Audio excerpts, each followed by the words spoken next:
Okay. In 1975, my husband, Art, was the activity director at the college I went to, which was Spalding College in Louisville, Kentucky. And so he arranged all these activities for the students. I was not married to him then, but I was dating him.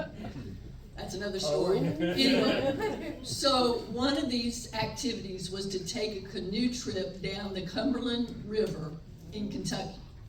And if you know anything about the Cumberland River, it ends with the Cumberland Falls. Yeah. It is not a small falls. So he had arranged this trip with this group called SAGE. That was an outdoor adventure group. And back in 1975, there weren't many of those groups, and there certainly were no waivers or releases.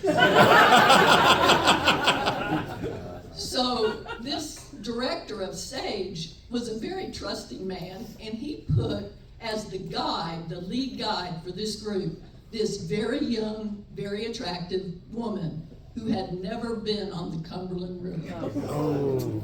So she's just paddling along, and we're paddling along, and we're not great canoers. In fact, every time my husband and I have been in a canoe or raft, we have capsized. Always.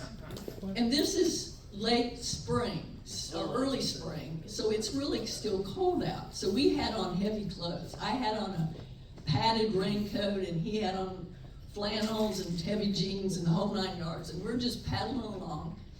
And all of a sudden, and we get in rapids, okay? So all of a sudden we see all these people going like this on the side of the river. And we kind of look and we say, maybe we're supposed to get off. So we start paddling to get off. Well, of course, we capsize in the rapids. And we're right near the falls. We did not know this, but we were near the falls. And so I am a very good swimmer. I swam every day for 21 years. So I'm a very strong swimmer, but my husband at that time was not a strong swimmer. So I go this way toward the shore, and he goes this way toward the falls. And he has this life jacket on that is too small for him. It's almost too small for me. It must have been for children. And it went up around his neck. It did nothing to help him float. And all I heard as he went off that direction was glub, glub. Lots of glub, glub. And so I get to the shore. And the guy that was the director of SAGE has commandeered one of the canoes on the side, and he and this other guy are just frantically, canoeing over to try and get Art. And one of the students, his name was Callistus, he was from Yap, which is in Micronesia. Oh, okay. And he's used to climbing coconut trees, palms. So he immediately starts running to try and save Art. I mean, I just see him just going, he was like a bullet. And there was a bridge right before the falls.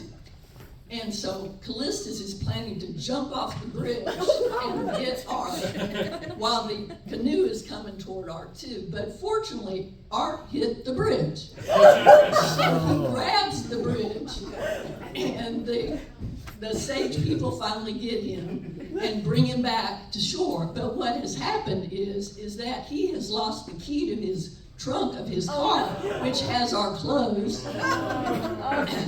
And so fortunately, the guy that was in our wedding actually broke into the car. He was very talented. He tore out the back seat of the trunk, and we were able to get clothes. But by then I had hypothermia, so it was quite an exciting time. So anyway, that's our trip.